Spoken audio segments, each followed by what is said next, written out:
To night 2 of Halloween Havoc, the second night, the sequel, which is always worse than the original. I am OLED Ed Fries, and I'm joined by the one and only, the natural Astrid Pizarro. Astrid, how you doing tonight? Can I go back to last week, because it was better last week? As we say in the horror genre, sequels suck. Then why do every horror movie have about 14 sequels? Not my fault. You make them. Studios coming in saying, have a great show. We've got Barry Monkey saying, good morning, everybody. God, I wish it was morning. Maybe in the morning I'll like this show more, because there was nothing bad on this show. No. But there was nothing great on this show. Victor, I love you. I think you're great. If you thought Mello versus Ilja 3 is a 5-star match, and you watch more wrestling than I do. I've seen the matches that you watch with these kids. There's no way you think this is a 5-star match, my friend. I'm sorry. You can't. It was good, but it's not 5 stars. It's not match of the year. There's a great moment in that match, and we'll talk about that, because it's really the only thing to talk about out of that match. Barry says it just wasn't as good as last week. I agree. It really wasn't as good as last week. Which is really eye-opening, considering there were 5 women's matches on last week's show. And we're all talking this week and going, this week was okay. Tonight's NXT can be set up to one in the eloquent words of Booker T. Wow. Yeah. I would have gone with meh. Tonight's episode was meh. Got a good friend Chris Best jumping in. Good evening, Chris. And make sure that you go ahead and check out Chris Best and our good friend Carl Carafel from Turnbuckle Studios, as they have their Halloween episode of Turnbuckle Talk that went on earlier today. So after you get with Talking NXT with us, go ahead and cue that up so you can watch it either later tonight or in the morning or in the afternoon if you're Barry Monkey, because Lord knows he should be in bed already because it's 3 o'clock there. We got our good friend Basser joining us. Happy Halloween, Basser. I'm not a Halloween person at all. I don't dig the month of October. I'm not a Halloween guy. I don't get dressed up. I don't do the whole Halloween thing. So this is what you get. Yeah, sorry, me neither. The only time I like October is because of the horror movies. Aside from that, it's a regular Tuesday, but still. Yes. Happy Tuesday for Ed. Yes. It's just weird. It's because, like, you're the horror movie. I love how we're just diverging, but we haven't even started talking about the show yet. We're like, no, let's talk about anything other than this show. Sure. Oh, all right. We should talk about NXT because there were some things that happened. We have to. It's our job. It's why we do the show, Astrid. Okay, I quit. I'm kidding. All right, I'm looking for a new co-host. Based on Twitter, apparently, I'm looking for a specific new type of co-host. Sorry. It had to be said by somebody. No. But no, Astrid gets all the guests for this show. So if you have problem with our guests, just talk to Astrid. There's not been one guest that you've been like, hey, we should bring this person on. And I'm like, no, I don't like that idea. Let's not do that. Mm-hmm. I'm the booker here. I got the power. She has all the power. I made you all the talking, but she has all the power. My work is behind the scenes. See if Baron Corbin, dude, I would have Baron Corbin on this show in a heartbeat. Yes, I wish. And if you haven't seen it, go check out his interview with Chris Van Vliet. It is fantastic. I love listening to Baron Corbin talk. Barry Monkey, this week's show was so bland that my highlight was Von Wagner hilariously woodenly acting. That monotone argument with Robbie E had me damn near pissing myself. Yeah, I did think it was a bit strange that he couldn't walk last week, but now he can run to the ring to save miracles happen. Oh God! All right, we'll get there. I promise. To all the awful decisions that, as a chef myself, when you're cooking, sometimes you turn out things that are fantastic. Every now and then you cook a dish and it sucks. Just saying. The Creeds versus the Garzas in tables, ladders, and stairs. This was a fun match. They used all the weapons. Julius got thrown off the top rope on the edge of his higher up of his back that damn near I thought he was going to break his neck. It did not look fun at all. Mike DeRoche burnt the eggs this week. They say Shawn Michaels is not cooking this week. No, Shawn Michaels was not cooking. I think Shawn took the night off to go ahead and take his kids trick-or-treating and left the show to Michael Cole or somebody else. I don't know. It was a fun match. The Creeds don't get the win. The Creeds do, which is weird because it seems like the Creeds are heading to the main roster. So you would have thought that they would have put over the Garzas on the way out the door, especially with babyface tag team champions. But no, the Creeds get 2 wins in 2 nights, and good for them. Asher, what are your thoughts? I feel like between this one and Nathan and Dom, probably like the best matches of the night that I can like highlight something. But even like the little kind of like net breaker they did to Brutus outside to the table too, like that was brutal. And I feel like I'm glad this was the opener because I feel like it was a good way to like get my attention. But after that, I feel like it just went little by little, kept going down as the night kept happening. But yeah, this was a nice match to open. It was, I like how they used the weapons. They were really creative and they used all the area in the ring as well. So, they did what they could and they succeeded at this one. Yeah, it was a great match. We then get Scarlett and Shotzi backstage, and they're moving the thing all over the Ouija board because apparently the spirits are at unrest. And out comes the highlight of my night for the entirety of the night. Isla Dawn and Alba Fire are back in NXT. Even for one night only, they're home. I said they should have hosted it. I feel like they almost did because they did host it. Yeah, but I wanted them to like officially say, night 1 will be Shotzi and Scarlett, and night 2 will be like Alba Fire and Isla Dawn, like officially. They just obviously did it during the show, but I was hoping they would be the ones. So when this happened, I was like, yes. Yeah, I was excited. They talked about how the spirit and said in the highlight of the night, I figured Tiffany was back. Hold on, we'll get to her. She has a brief appearance on this show in just a moment.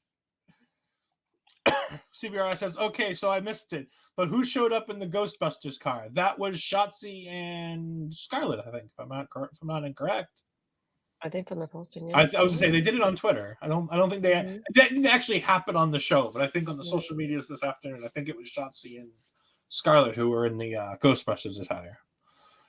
But yeah, Alba and Isla are back. The Unholy Union, here to keep the spirits at bay and create chaos. Maybe they're to blame. Maybe they're to blame for this bad night. They cursed the night like they cursed the women's tag team championships. Maybe that's what happened. Yeah, that would make sense too. Well, I like them as a team. They're presenting tonight was rubbish. It's rubbish. I mean, let's put it this way. They weren't Scarlett and Shotzi, which is saying a lot.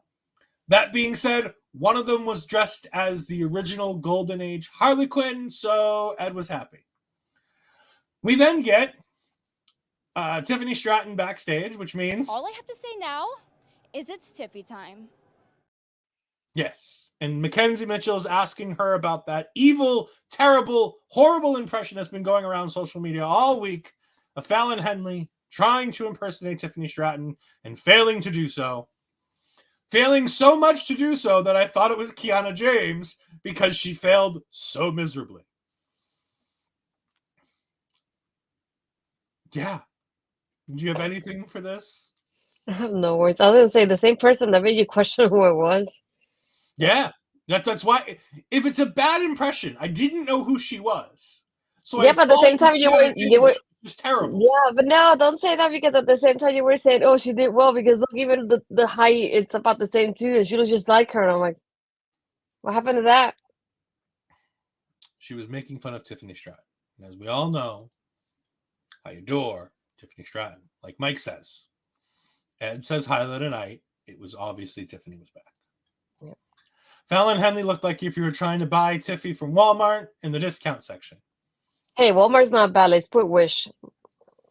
That's worse. I mean, the great value version is another typical one until Wish.com became the official, hey, you want a shit thing? Go to Wish.com.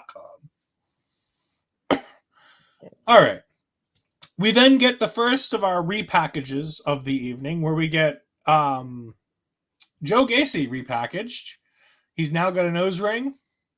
And he's dressing like he's Kurt Cobain from the 1990s in Seattle. We've got a wonderful raid coming in. Thank you very much, Raiders. We got Jaylee Beans coming in, saying hello, hello. Thank you. I'm going to guess it's Get the Tables, but I don't have any of my Twitter stuff up. So I have no idea. I don't have any of my Twitch stuff. Anyways, thank you all very much for jumping in. We greatly appreciate the raid. Yeah, Gacy talks about how he likes other people's pain and suffering because he had to go through much of it as in his younger days. He says maybe he's the problem and that maybe it's his fault that all this is happening. But he has a darkness built from his past. And maybe you're the type of person who believes in fairy tales. But maybe you're not. So what is he, the fucking Riddler? Like, all he did throughout this whole thing was ask questions. Hey, might as well be. As Joe Gacy, as Chris Best says, Joe Gacy is Rad Radford. No, he's not nearly that bad. He didn't come to the ring in a guitar and tie-dye. But he's the 90s version of Rad Radford. As in what Rad Radford would have been doing if he were in person somebody from the late 90s. Seattle grunge. What did you think of this Joe Gacy segment? I liked it because I feel like I was doubting how long he was going to be off TV without the guys and Ava and what they were going to do with him. I was not expecting him on TV like if it was soon like this. I wonder if it kind of will go back to what he had before they officially put the schism together. Because I like you said, like the quotes of like him saying it's like, oh, the pain and suffering and the darkness with him, all that stuff. So it seems like it was a little bit of more of like how he used to be, but we'll see how that goes. Yeah, it wasn't a bad promo. It wasn't a great promo. Again, it's the first vignette. Hopefully, as we keep getting more vignettes, it'll hopefully continue to make more sense. We'll get more of a guide as to where this is going. Joe Gacy a bit reminded me of Crazy Steve in Impact. Maybe. Yeah, like I said, it's a huge difference. What was this? From why did my background change? That was not me. That's part of what I needed. There's the other part. There we go. There we go. Now we're fixed. I don't know what happened there, but it's all fixed now.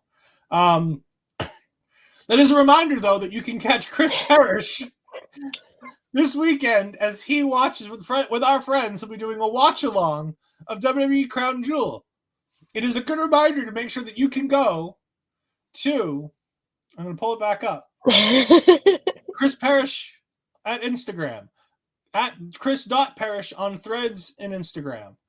The Chris Parrish on, I believe it's the Chris Parrish on Twitch.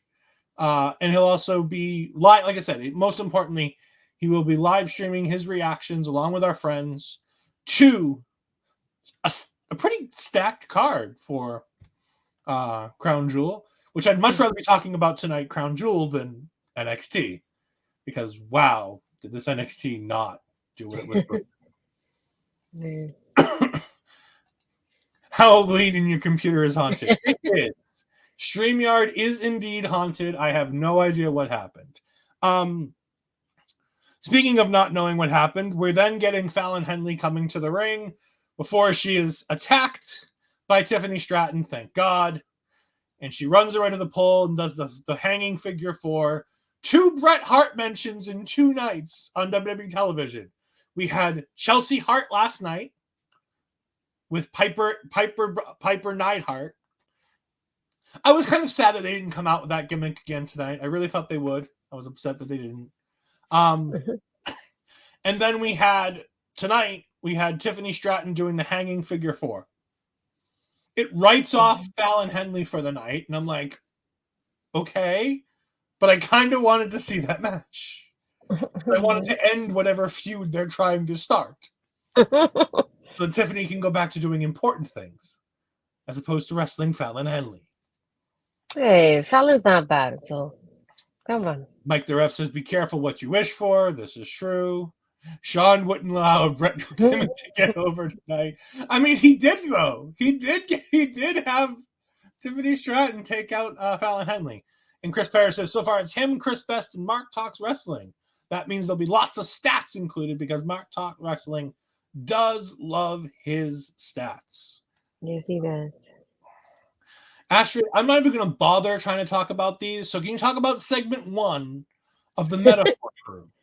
I mean, I missed a couple of them, but I think that my favorite one was the first one and then the last one.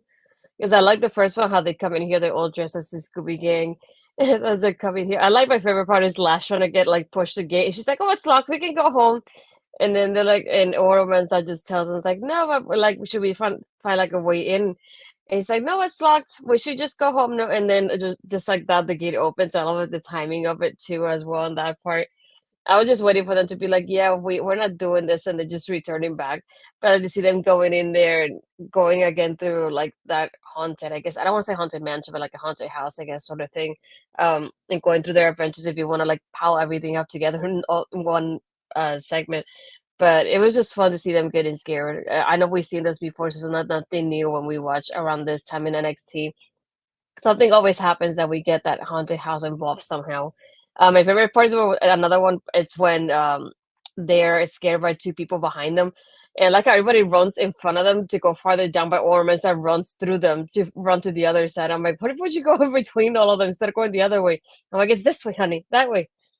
And at the end, having Noam Dar be united with his cup, of course. And that's what gets the match for next week, Kira Tozawa versus Noam Dar with the Heritage Cup rules.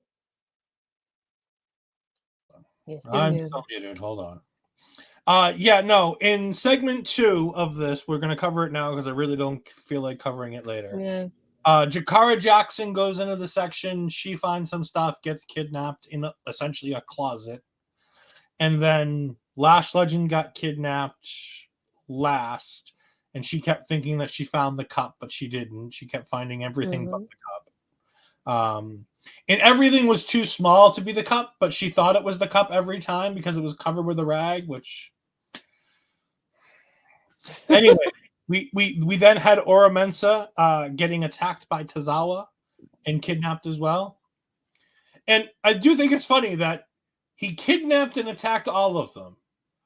And he's going to have the match. Theoretically, they should all not be there, right? Because Tozawa should be smart enough with his new education from Alpha Academy to make sure not to let them go until after the match next week, right? I hope so.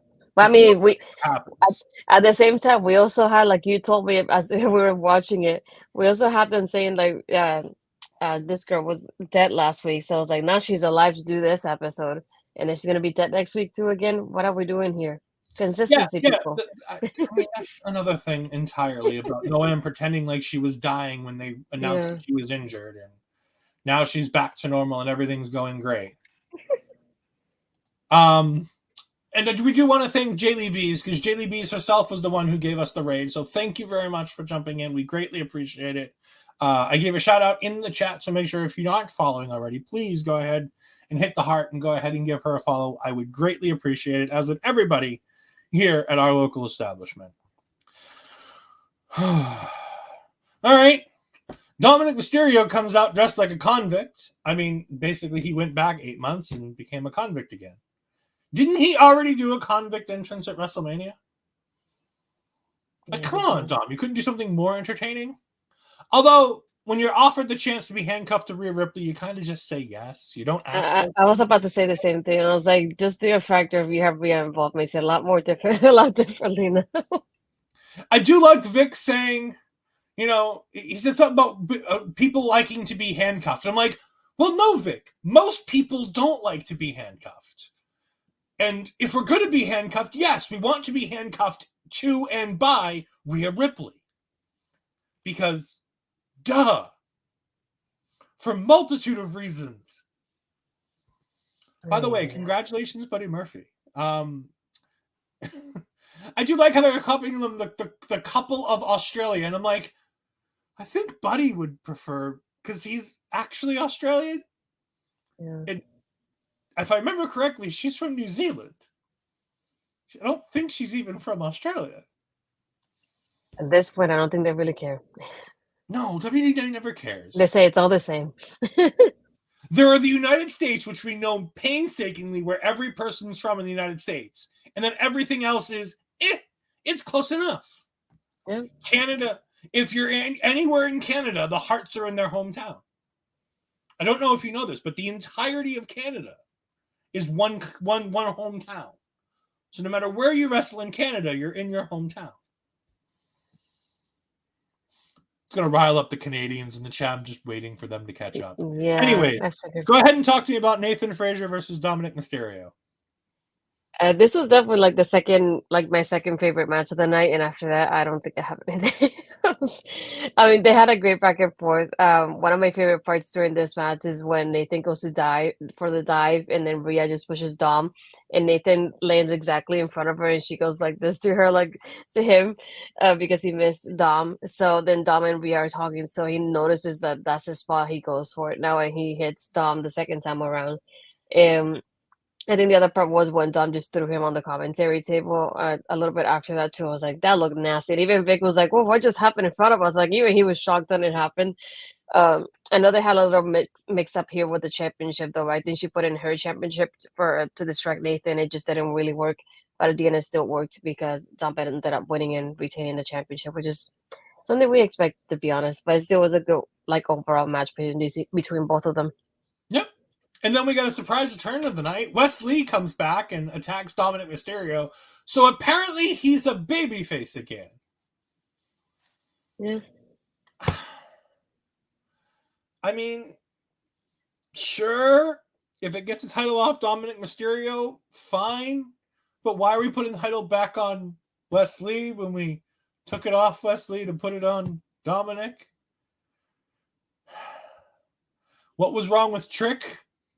Can we go back to the title being on Trick and push this Carmelo Trick storyline down the road a bit? Because I really like it when Trick and Melo are friends. Because I'm going to be sad in the main event. Very. Jacy Jayne then tries to convince Andre Chase that cheating is the way to go because Jacy Jayne helped him cheat to win, even though he tried to stop her from helping him cheat to win. Mm-hmm. So now it's time to return the favor. Meanwhile, Duke is enjoying being champion because it gets him free food. I mean, it's Florida. How much can food really cost? It's Florida.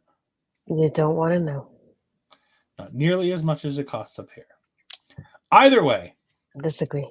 Uh-huh. Either way, the family comes up and they talk about Andre owing them things. And he answers Stacks by saying, yes, sir. To which Duke goes, "Why'd you call him sir?" And he's just like, Andre's being fishy for the second time around. Yeah. And then there's a statement made that they're going to get what they're owed. And Duke goes, yeah, you're going to get your contractual rematch. And he goes, yeah, we're going to get that too. Told you. It's fishy. Andre Chase was caught gambling with the family, and he lost big, didn't he? It's being sus. Very sus. This isn't Among Us. He's not sus. We can Yes, just he is. He's extra. We then see Isla Dawn crawling in the background, I think. If I remember correctly, I think she was crawling half of this. But then they pop up, and it's Isla Dawn as Harley Quinn, the original Harley Quinn, and Alba Fire as Poison Ivy, and I had to reach for my inhaler. They said you need mine too. I can use yours too. They talked about how Jacy and Thea don't know what they're asking for. Those titles are cursed. And I'm like, well, yeah, you cursed them. We've been over this. That's the storyline that we should be going with. That I think we're going to start going with. Because this is the first time on television. Like they've done it on Twitter. But Twitter doesn't count. It's not really storyline. I think they had, I don't know if it was a segment on SmackDown recently that they hinted that they cursed them. But that's the only time like I ever see them like acknowledge it on TV that something's happening with the tag team championships. And a lot of people were like, yes, that gives us a reason as to why this is all happening with Chelsea and her multiple partners. But then I've only seen it happen, I think, once, and that was it. Nothing else happened aside from that. So this is like the second time they say something, but they kind of went a little bit more tonight than it happened on SmackDown. But let's see. As long as it ends up with them on TV again, I'm all for it because that'd be great. We got segment 2 of the haunted house that we don't have to talk about anymore. We got Mr. Stone getting beat up by Bron Breakker. This was pretty pedantic and okay. Mike the Ref says they did do one program on SmackDown and that was it. Probably scared of Chelsea suing them. Yeah, Chelsea's lawyer Luca Carissafino, NXT superstar extraordinaire, well, level up extraordinaire. He's not really been much on NXT in ring capacity. I expect him to be in the Breakout tournament, by the way, though. Just saying. I think he's going to be in the Breakout. Wonderful. He's the one who was doing the lawyering for Chelsea Green on behalf of her and Matt for them still running with the gimmick of the invasion of SmackDown where Natalya for 2.5 seconds accidentally put her hand over Matt's crotch. I still can't believe that's getting played all these years later. Well, long-term storytelling. No, it's not long-term storytelling.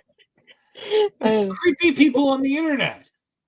And in this case, Matt Cardona, Chelsea Green, and Natalya all being creepy on the internet. Accidentally. Nobody touches Matt Cardona on purpose. Not even Chelsea Green.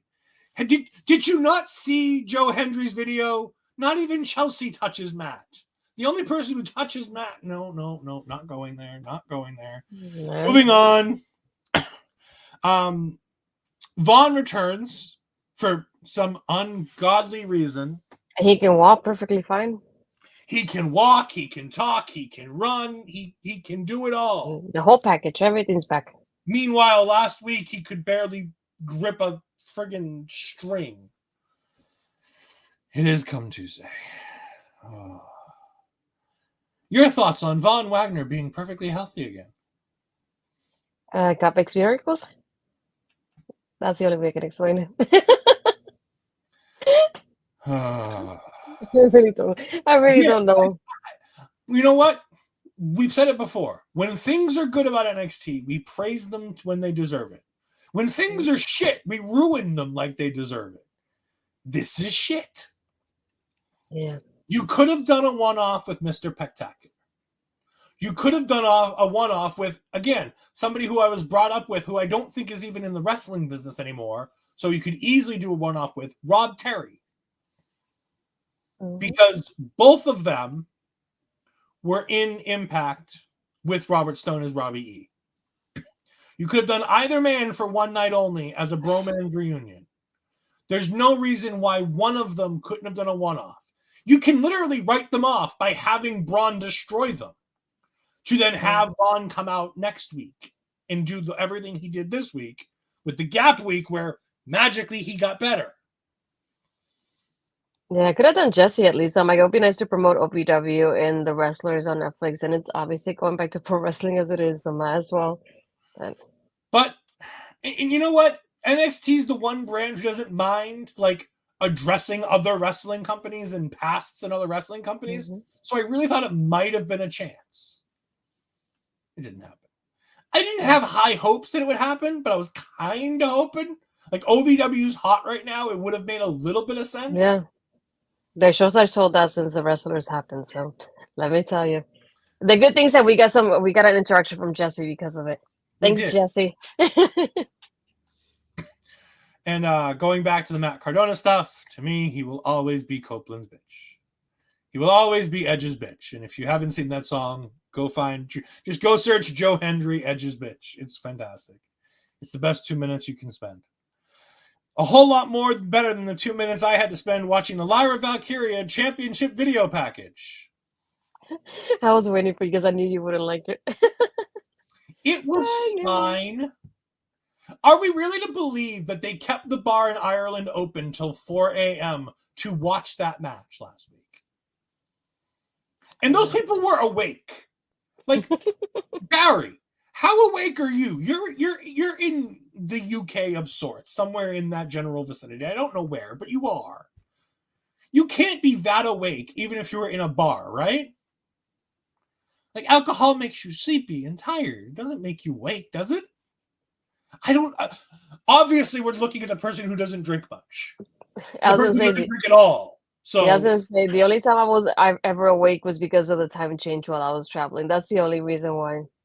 And Barry says, "No, I'm half asleep." Thank you, Barry, for at least acknowledging me. I greatly appreciate it. All of this week's NXT could have ended up being Von Wagner's dream under us. Maybe that's what happened. Maybe I did never wake up from the dream that I had because I woke up at 8:02 to start watching NXT this week. As if now the Lyra was fine. She went on some talk shows. She's bringing back wrestling to Irish people, and that's great. Like, I guess we don't understand the impact that having a world champion, even in NXT, has on these other places because we live in the United States where all of this wrestling lives. So to have a champion in WWE, I guess, makes bigger deal around the world than it does to us. I definitely see that because it will happen, for example, if anybody, let's say like a Carrillo that's from Puerto Rico, or even a Damian Priest, or even Zelina winning a championship, because we see it as like WB for like other places is like the big leagues, they're like number one. So it's like, imagine thinking of like going through all these hurdles and going from like the bottom up and thinking like you're in the number one like pro wrestling company, because that's how other people see it around the world. Being a W has, obviously, if you think about it, been alive the longest of all these companies, and thinking of like that's like the big league. So imagine just winning a championship there for us, it's just like a prideful thing. And thinking of like people from my background, if I think of like a Damian Priest winning the world championship, I will cry if that ever happens. Because it's just something huge for us. It's like it doesn't happen often. So it's nice to see it when it does happen. Yeah. And again, that's probably why I look at this vignette and I go, it was kind of boring. And people, who resonate with this package, with this character, they talk about how she was she worked her way through the Irish Indies to get to NXT UK, to only get hurt and have to come back and crawl her way up the NXT ladder. And now she's champion, and we'll hear from her next week. And hopefully she loses that title as quickly as she won it. Sorry. I can't. I don't resonate with the character. I just don't. Hello, Mel. Again, no Eddie Thorpe. We got to find where Eddie Thorpe went. Now that I think about it, we haven't had an Eddie for a couple of weeks now. No, not since Dijak beat him up and bumped him out in front of his niece or daughter or whoever it was. Interesting. Barry Monkey says, if Nick Aldis ever became world champion, I'd cry, but not in a happy way. Mel's crying about no Eddie Thorpe. We have my Marvel Talk co-host, that Canada dude, Andre C, jumping in. Thank you very much. We greatly appreciate it. And for all those Marvel fans, remember that we will be talking about episode 5 of Loki this Friday night, right before me and Parrish go live to talk about pay-per previews for the Crown Jewel show happening on Saturday afternoon. I've got a busy weekend, but we'll get to all that later. We then had an OTM vignette, and I liked most of this vignette. I thought OTM was really good in this vignette, with the exception of Reggie. But Lied to everybody. Well, no. I didn't like Reggie in this vignette. And here's the reason why. Reggie says that we all think of him as this wine drinking, carnival, jumping guy. Well, yes, Reggie, there's a reason why we all think that you were, out of the streets and onto the good life. It's because you were in Cirque du fucking Soleil, dumbass. We have Google. We know what you did before WWE. When you say it's not like I was actually in the circus, you lie. Cirque du Soleil really means Circus of the Sky. You fucking moron. Oh. But the part I do get points on is that I would have done this promo when OTM first started, because I would have told us the explanation about the Reggie says scripts part, because he does mention that part. He does say, I know I'm Reggie, but in the streets they call me Scripps. And it's the first time he acknowledges that he basically is both names, though, on screen since NXT. So I'm like, I would have done this at the beginning and explain as to, how he went from being with Carmella to doing his stuff with the 24/7 championship to what he is now. And I'm like, I would have done this all the way when they started. Not tonight, but oh well, the timing. Remember we were doing the whole scripts thing and we thought it was going to be some kind of Don't remind me. Don't remind me. They should have done the whole script street thing then. But Parrish and I had so many great ideas when that was happening, and then it jumped with you, and then we started having great ideas there. A lot better than what was happening here, and I'm still pissed about it. Speaking of the transition from Parrish to me, we'll talk more about that in 2 weeks? Let me look at the calendar. Yeah, 2 weeks from now. Impact will have a special on Friday. I'm sure they will. I think a turning point. Yeah. Oh, is this the best of the taped footage from the UK shows? Is that what we're doing? No, it's the pay-per-view that they had in the UK. Yeah. Oh, okay. Has it already happened? I mean, it got taped, but it's airing on Friday. Oh, okay. No. And then we have Reggie wanting to. No, he doesn't want to be dog. Well, I guess he kind of does, but it pissed me so off that he's like, "No, I'm not part of the circus." I'm like, you were part of Cirque du Soleil, motherfucker. Like, you were literally part of Cirque du Soleil. It ran. Why am I ranting on Reggie? It is the most useless thing on the entire show. Oh, I'm sorry. I'm playing this, Bobby. On the entire show comes up in 2 segments. I apologize. People on the streets call Dominic, or they'll get stabbed, or they'll get a slap. I'm sorry. I read that it's stabbed for some reason because I saw streets and thought stabbed. Oh, I don't know. This was. I'm less intrigued by OTM the more involved that Scripps is with them, with Reggie, whoever the fuck it is. That ruined it for me. They would have been better for themselves. They really would have. Why? We could have picked anybody. Hell, Booker T would have made more sense as being their mentor and being their voice. Like, if you want Booker T there, have him do that. Hell, but I don't want to hear Booker more, so don't put that torture on me too. No, I get enough of him in the 2 hours that we get him. I don't want more. If he's running OTM, maybe he's not going to be on the booth, and we can get Big E there. But can you promise me that? No, you can't. So no. No, I can't promise you anything when it comes to NXT. No.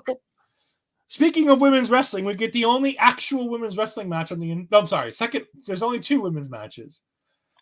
I forgot that the other women's match was literally 2 words to describe the match. Anyways, Chelsea and Piper versus Jacy, Jayne, and Thea Hale was a good match. It was a really good match. I really enjoyed this. Thea worked that hot tag. Jacy, Jayne worked really well.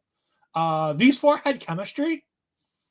Nothing felt out of place in this match. The four of them really worked together well, which isn't a surprise when you talk about Piper Niven, but it's a bit of a surprise talking about Chelsea Green. But she looks great in this. Jacy Jayne goes to try to get the NXT Tag Team title from the ringside apron before Andre Chase steals it back and says, no cheating. And that causes her to be distracted enough for Chelsea to hit the unprettier for the 1, 2, 3. Look at Chelsea getting another win. No, I mean, defends those titles. I'll start with the part that I told you. It makes me laugh because we have the girls who are like looking like rock stars with their black outfits and then the Chase U theme song. We need to do something about this. It does not fit. I'm sorry. I wanted to go like this and they can't because it doesn't go with the music. Did you also happen to see Thea trying to do the Jacy Jayne hip swivel this week? Yeah, it does not fit. So I was like, we need to do something. When the girls come out, no Chase U music, please. What happened to Thea's music? They used it for 1 weekend and it was done.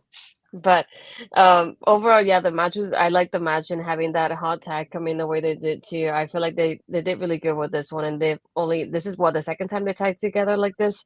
The girls, yeah. So it's like it looked really nice on screen as well. So I just wanted to see what happens now with Andre and Jason. She's like, I helped you. Like she told them earlier, you scratched my back, and now it's your time to scratch mine. And it didn't happen. So is Thea gonna be pissed at him again? We'll see. Probably. I would be. He didn't help us win. You helped him win. We then get, as I was saying, the worst, most useless segment on the show, Lexis King being interviewed by Mackenzie Mitchell, where we learned literally nothing.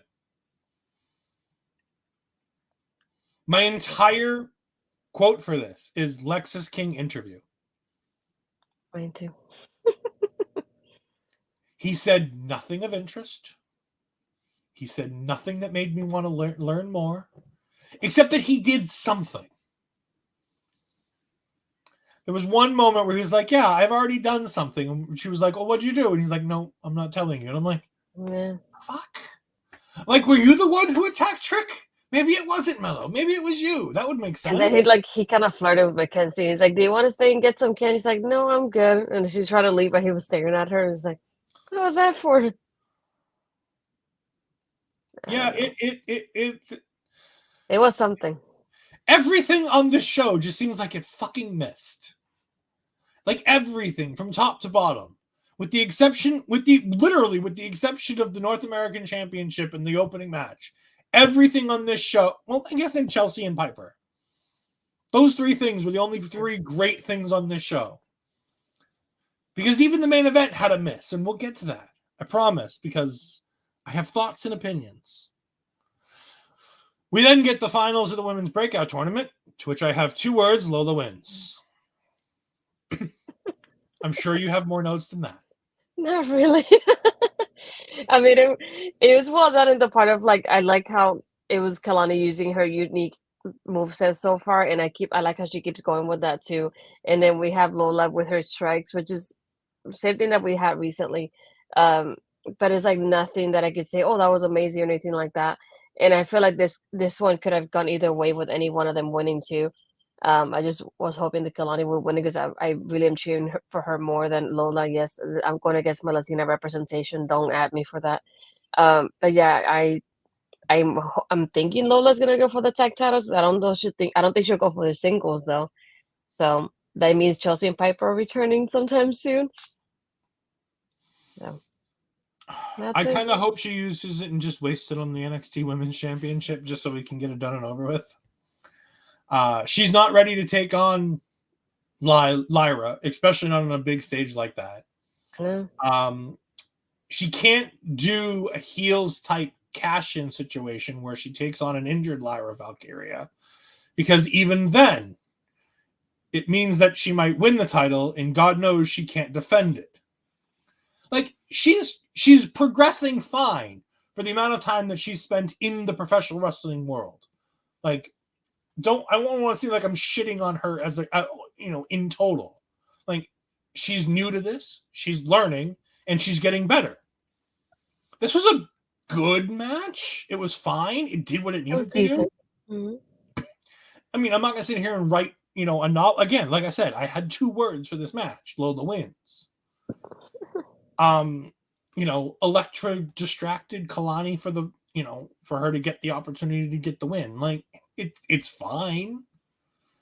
I like that they worked a body part. That was nice.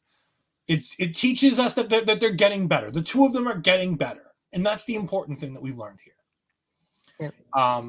Neither one of them is ready. This isn't like a Roxanne Perez winning the NXT Breakout Women's Tournament last year, where we have a certifiable star made in this tournament. We don't.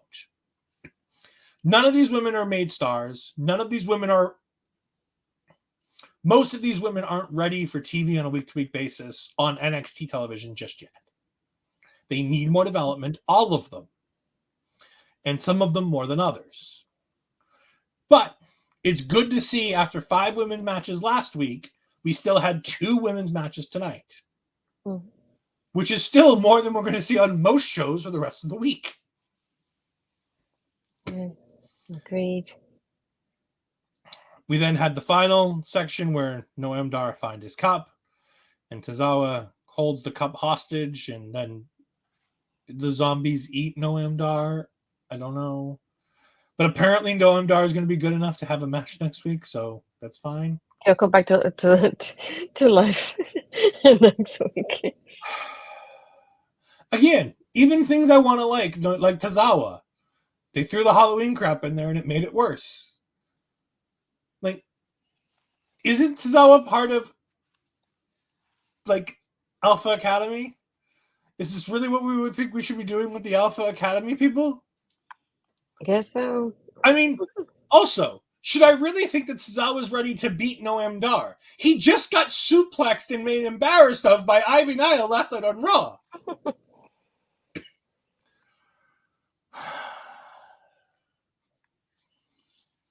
I don't know. Yeah. Oh, we forgot to mention in the tag team match that the Unholy Union was taunting the women's tag team championships from the top of the rafters in the Eagle's Nest when they were working their way back to the back. Isla and Alba are backstage again as Maleficent and something. I don't know what Isla was dressed as. I know Alba was Maleficent, but I don't know what Isla was dressed as. Yeah. And then Bron comes back to the curtain and he's holding his head and he's yelling about him wanting a match. And I'm like, dude, you can barely walk. Why are we putting you in a wrestling match? It seems like a bad idea.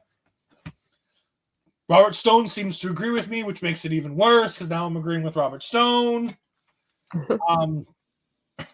But it sounds like we're going to get the match. And we do end up getting it confirmed in the next segment that next week we're going to have Tozawa versus Noam Dar. We're going to start having qualifying matches for the Iron Survivor, which confuses me because they also told us during the show that we're going to get segments on social media where the Hall of Famers go ahead and discuss who should be in the Iron Survivor. So are we going to have qualifying matches between the people they think should be in the match? Mm-hmm. Yeah, it seems that way. Okay. Because that was confusing. And then we're also going to get Lyra Valkyria live in person as champion. I'm so excited. And then we had the main event. Oh boy, the main event. But first, we got Barry Monkey shitting on Von Breaker some more. On Von Wagner. Von Breaker. It might as well be the same thing.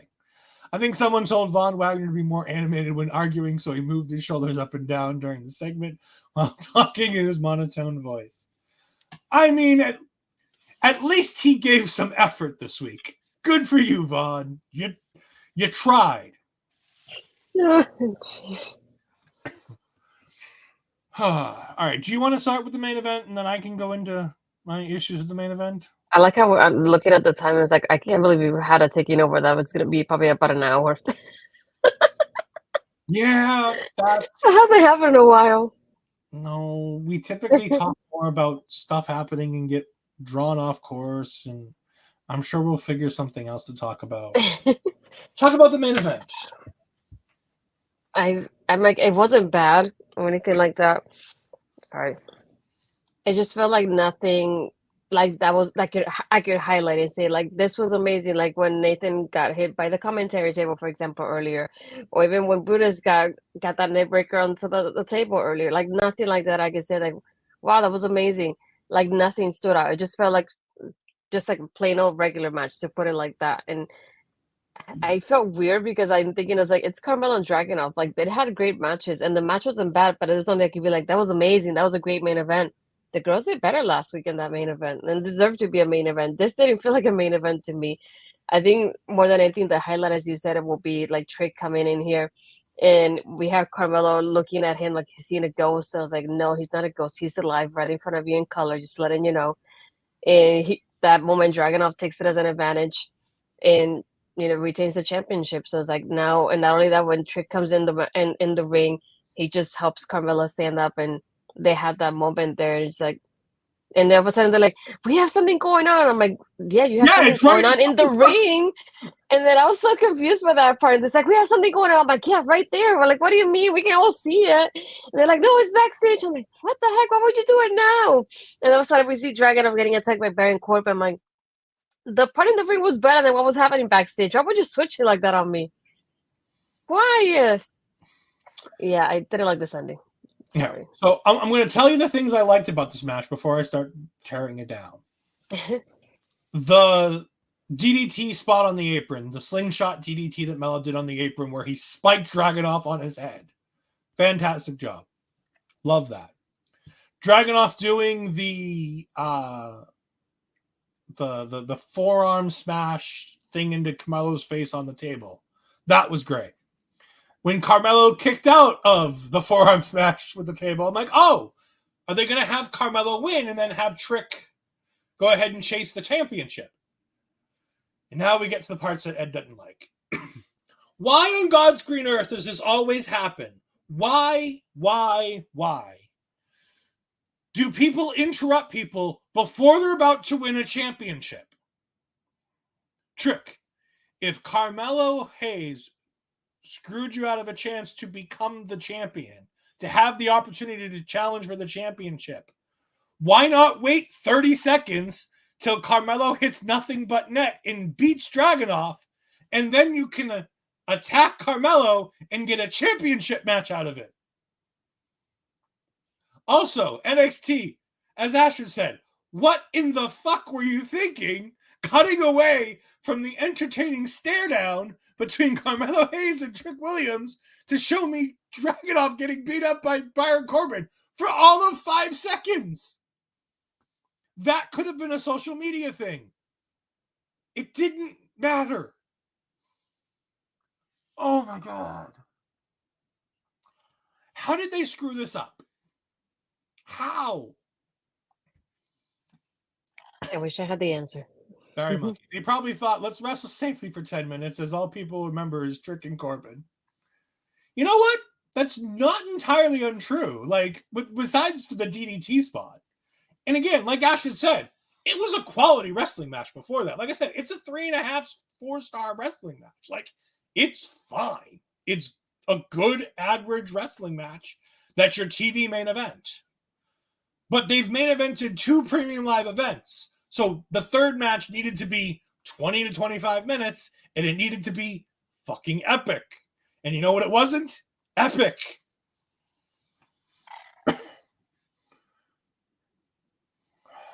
I just...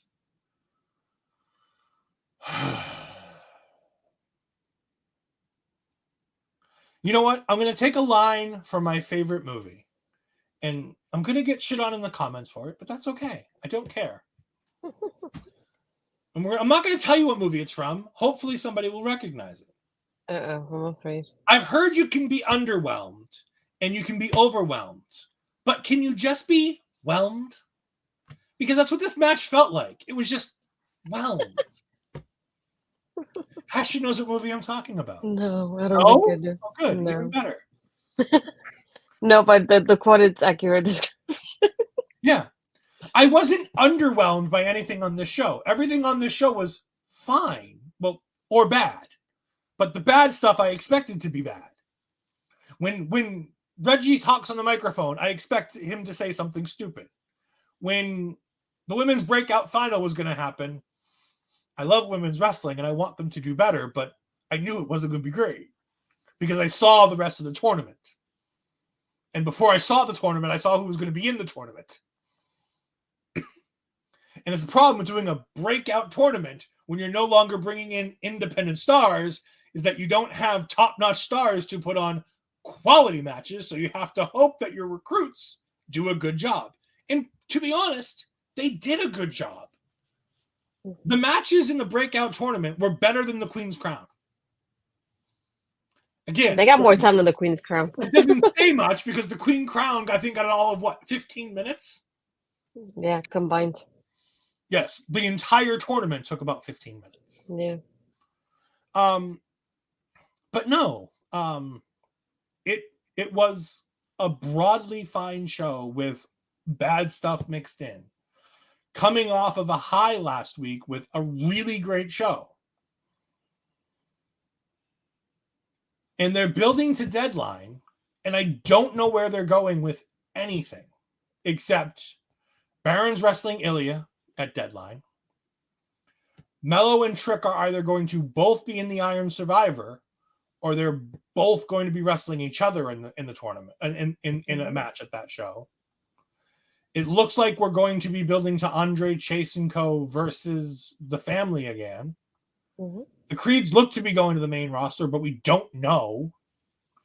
There's just a lot of nothing going on. And then Lyra is probably going to get her contender next week, with which she returns most likely then. Yeah, we'll see who's going to step up to her first. Yeah, like we said. Mm-hmm. Astrid, go ahead and tell the good people where they can find you this week, because I have a feeling it'll be less than when they can find me. Hey, you're the busy one now. No, we haven't mentioned it before, but we're doing a Crown Jewel post show. I know I have Jose that will be joining me for that one, and hopefully Parrish if he's not on baby duty. We'll see.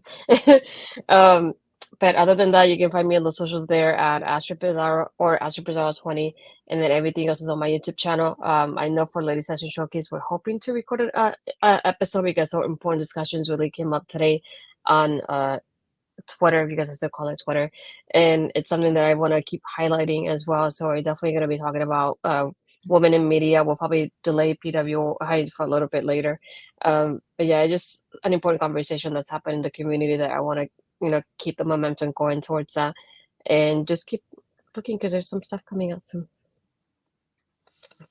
And just, can people in media in general, both men and women, just stop being pedantic dickheads? Promote everybody. Promote all the good people that do good work. And don't steal people's shit. Like, how hard is it to be a decent person in media? It's very challenging if you didn't know. It's very difficult. Very. Maybe that's why I'm where I am in media, because I'm just like, I'm not going to rip people down. I'm not going to tear people down. I'm not going to lie, cheat, and steal like Eddie Guerrero to get myself further. I don't get it. Oh. Barry says, what annoys me with star ratings for wrestling matches is they have it out of 5 stars and then give half stars. Why not just give the ratings out of 10 bloody stars? Talk to Dave Meltzer. I sure as hell can't. I've been blocked. Yeah, he blocked me for some... it's because I had the audacity to question his star system at one point on social media, so I got blocked. Sounds about right. You can find me on the X at edfries12584. You can find me simulcasting all my wonderful content on my own Twitch at edfries2002. You can also find me and my gaming content there, as I will really soon be getting back to the gaming content. I really believe that, and I wholeheartedly mean it. Tomorrow night, you can find me and the Chris Parrish as we go one-on-one against that bastard Eric Bischoff, as we have WrestleMania Backlash in Season 3 of Wrestle Draft. We're going to be going ahead and having our first Season 3 premium live event tomorrow night, so definitely go and check that.